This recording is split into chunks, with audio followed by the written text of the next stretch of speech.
Olá, pessoal. Nesse vídeo aqui eu vou falar um pouco sobre a função exponencial. Antes de falar sobre função exponencial, eu vou explicar um pouco sobre arredondamento, porque a gente vai utilizar muito aqui, né, para calcular, né, os valores da função exponencial, né, os valores numéricos da função exponencial. A gente vai usar um tipo específico de arredondamento, né? Então acho que vale a pena aqui explicar um pouco, né, sobre arredondamento antes da gente começar a fazer o gráfico, né, da função e enfim, né.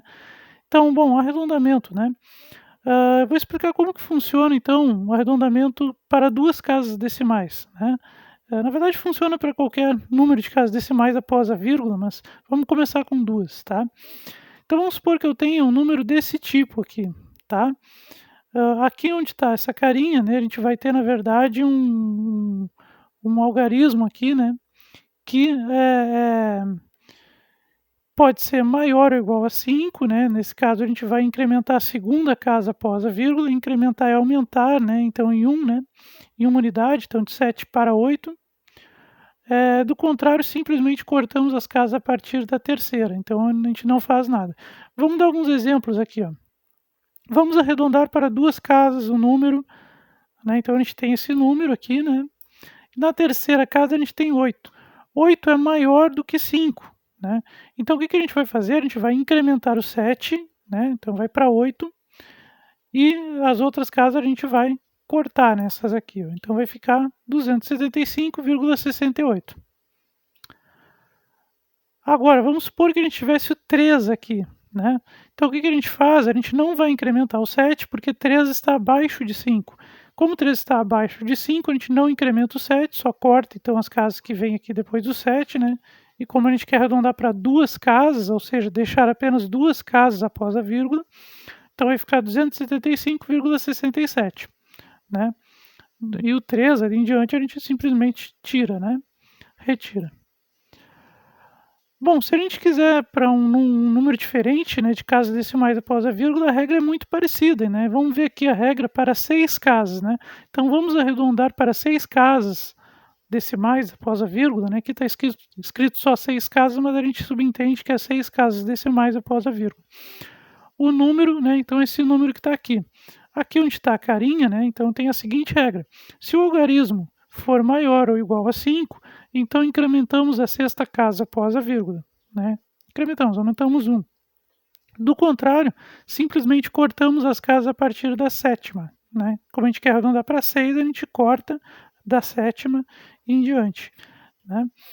Então vamos ver um exemplo, ó. Vamos supor que a gente tem esse número, né. Se a gente for ver aqui, ó, então aqui é a primeira casa após a vírgula, segunda, terceira, quarta, quinta, sexta. O sétimo, aqui no sétimo dígito a gente vai ter o 9, né. Como 9 é maior que 5, o que que a gente faz? A gente vai cortar então a partir da sétima e incrementar a anterior, que é 2. Então de 2 aqui vai ficar 3, né.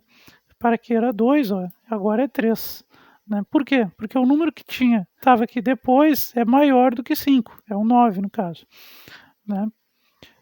Se fosse um a gente simplesmente, né, a gente iria simplesmente cortar então tudo que tem depois do 2 e ali ia ficar 2, né. E o resto permaneceria igual aqui, né. Se for 5, bom, a regra diz que se for maior ou igual a 5, a gente já incrementa, né. Então como aqui é 5, né, na sétima casa, ó, aqui ó, primeira, segunda, terceira, quarta, quinta, sexta, aqui é a sétima. Da sétima em diante a gente retira, né, tudo que tem depois. Como é 5, a gente incrementa aqui o 2, ele vai ficar 3, né. Então, lembrando, né, de novo, né, a regra diz que se for 5 ou maior, a gente já incrementa. Como é 5, então a gente já incrementa. Se fosse 0, 1, 2, 3 ou 4, a gente não incrementaria. A gente só cortaria essas casas e aqui ficaria como está aqui, né. Mas como é 5, então a gente incrementa em uma unidade aqui e vai ficar 3, né. Hã, Nesse caso aqui, bom, é 0, é menor do que 5, então a gente só vai cortar essas casas aqui, né, e o resto vai permanecer igual. Aqui, ó, arredondar para 2 casas, né, então a gente vai olhar para a terceira, né, a gente sempre analisa a próxima. Vou olhar para a terceira, é um número maior do que 5, Então eu teria que incrementar a segunda, mas a segunda é 9. Se eu incrementar seria 10, né, mas aí eu já aí teria 2 dígitos, aí não dá, né. Então na verdade eu vou incrementar o 2, então vai ficar 3, né, então aqui ó, o 9 não deu, na verdade ele vai para 0, né, na verdade ele iria para 10, mas não dá, né. Então ele vai ficar 0 e vai incrementar a próxima, né, então aqui em vez de ser 2, né, vai ficar 3, né. Vou tentar escrever aqui pessoal, não consigo escrever muito bem aqui, 3, então aqui vai ficar 72,30, né. E essas casas aqui vão sumir, né, porque arredondando para 2 casas, então só pode ficar 2 casas depois da vírgula. 72,30, né. Nesse caso aqui, ó, vamos arredondar aqui para 2 casas, né. Então eu vou analisar a terceira. A terceira é um número menor do que 5, então eu não arredondo, então vai ficar 3,99, vou só cortar esses dígitos aqui. Aí tem gente que pensa assim: "Ah, mas 3,99 não posso arredondar para 4?" Não, não pode, tem que seguir a regra do arredondamento, né. Então aqui, ó, de novo, se é para a gente arredondar para 2 casas decimais, então eu vou olhar para a terceira. É um número menor do que 5, então eu não incremento, vai ficar 3,99, tá. E nesse caso aqui, vamos arredondar aqui para 6 casas, né, depois da vírgula. Então eu vou olhar para a sétima casa. 1, 2, 3, 4, 5, 6, desculpem, 1, 2, 3, 4, 5, 6, 7. Sétima casa é 5. A partir do 5 a gente já incrementa a anterior, né. Então eu vou cortar da sétima em diante, vou incrementar o 8, ele vai ficar 9, tá. Bom, e esse caso aqui, né, vamos arredondar aqui para 6 casas, né, vou olhar para a sétima, né, que é primeiro, segundo, terceira, quarta, quinta, sexta, sétima. A sétima é 9, é um número maior do que 5, então eu tenho que incrementar a anterior, mas a anterior é 9. Então, né, aquele esquema, né, vai para 0, né, e incrementa anterior, que é 9 também, então vai para 0, incrementa anterior, né, que é 9 também, 0. Bom, e assim por diante, aqui na verdade vai acontecer a mesma coisa com esses 9, vão ficar tudo 0 aqui, e vai acabar que eu vou ter que incrementar na verdade os 6, né, ele vai incrementar para 7. Então vai ficar, e todos esses aqui também vão ser zerados, né, aqui, né, aqui em cima vai ser tudo 0, né, então vai ficar, opa, vai ficar 7,0000000, né. Bom pessoal, isso foi para dar uma revisada aí nessa, no arredondamento, né, como que ele funciona, né. Então agora a gente pode, então partir para os exemplos de funções, né, exponenciais, né. E nesses exemplos aqui a gente vai utilizar então para calcular os valores numéricos, exatamente esse tipo de regra de arredondamento, tá. Então vamos ver um primeiro exemplo de função exponencial, né. O que que é uma função exponencial? É uma função em que a variável está no expoente. Então aqui, por exemplo, ó, f de x igual a 2 elevado a x, né. Então, como a gente tem esse elevado a x, né, então isso é a função exponencial, né. Vamos começar estudando esse exemplo então, né. Calcular alguns valores numéricos e aproveitar e colocar no plano cartesiano. Vou fazer do -3 até o 3 aqui, tá. Então vou calcular estes valores numéricos. O f de -3, né, usando o arredondamento, tá, que a gente combinou aqui, né, claro que se for fazer na calculadora, aqui a gente vai precisar muito da ajuda da calculadora. Se for fazer na calculadora, a gente vai encontrar muitos dígitos ali na tela, né, a gente vai ter muitos dígitos ali na tela. Agora, se a gente for arredondar para 2, né, então os valores vão coincidir com esses que eu estou colocando aqui na tabela. Então aqui eu estou usando o arredondamento para 2 casas decimais após a vírgula. Então f de -3, né, seguindo essa regra de arredondamento, dá 0,13, né. E aí eu vou marcar ali no gráfico, vai ficar bem próximo ali, né, do eixo x, né. Então quando x é igual a -3, o y, né, não se desloca muito, dá 0,13, né. Então vai ficar por aqui, né. O f de -2 dá 0,25, né, então também vai ficar bem próximo ali do eixo x, né, um pouquinho acima do f de -3 ali. F de -1 deu 0,5, né, e assim por diante, né, vou calculando os valores e marcando no plano cartesiano, né. Bom, vamos ver um segundo exemplo que utiliza aí, né, o número de Euler, né, que é esse número aí, né, que é um número irracional, né, portanto tem infinitas casas decimais após a vírgula, né. Então aqui eu coloquei várias ali em vermelho aqui em cima. Então E é 2,718281828 e assim vai indo, né.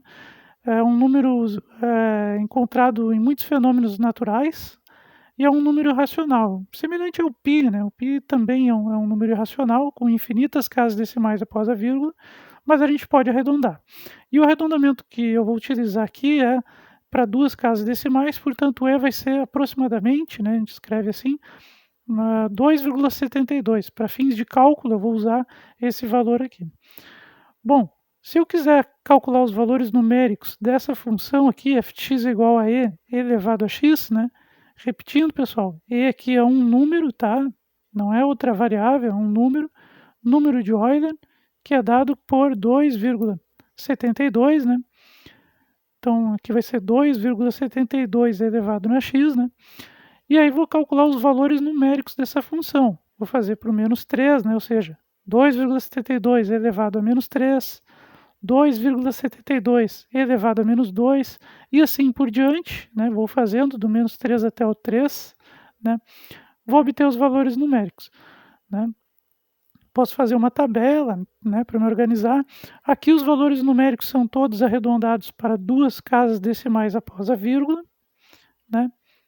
E em seguida posso fazer o gráfico, vai ficar algo parecido com isso aqui, né? Marcando os pontos, né? E, enfim, também vai dar aqui nesse caso uma função crescente, né? À medida que x aumenta, y aumenta. Bom, agora eu vou fazer então, né, o gráfico da função f de x igual a e na menos x, tá? Então, aqui a diferença do gráfico anterior é que tem o sinal negativo, né, lá no expoente, tá? Só para ver o que acontece aí, né? Então, e na menos x. Lembrando que e aqui vai ser 2,72, tá? Vai estar aproximado para 2,72. E e é um número de Euler, tá? Só repetindo aí para a gente não esquecer. Bom, se a gente for calcular os valores numéricos, então primeiro vai ser e elevado a menos 3, né? Porque x é menos 3, mas tem o negativo da função. Então, cuidado aqui para não confundir, tá, pessoal? Tem o negativo que é da própria função, da própria expressão da função, e tem o negativo que é do número, né? Do x igual a menos 3, tá? Bom, aí eu vou calcular alguns valores numéricos. Vou calcular o f de menos 3, o f de menos 2, o f de menos 1, o f de 0, o f de 1, o f de 2, o f de 3, né? Reparem que, até aqui o esperado, né, é que o gráfico seja decrescente, porque os menores valores de x aqui, ó, menos 3, menos 2, menos 1, 0, né, a gente está vendo que o y correspondente, né, o resultado aqui, ó, está sendo maior quanto menor o x, né? Então, começa com o y lá em cima, depois ele decai para 7,40, depois decai para 2,72, para 1, 0,37. Então, repara aqui que os valores de y estão decrescendo. Então, pelo gráfico, né, a esperança da gente aí, né, é que decresça, né, que seja uma função decrescente. Isso se confirma, né, se a gente for traçar o gráfico, e colocar alguns pontos aqui, né? Aqui eu gerei ele computacionalmente, claro, não precisei fazer ponto a ponto, mas se a gente for fazer ponto a ponto, vocês vão encontrar, né, o mesmo esboço de curva, né? Então é uma curva desse tipo aqui, né? A da função exponencial, né? Então ela pode ser crescente, mas pode, em alguns casos, ser decrescente também. Era isso, pessoal. Até a próxima.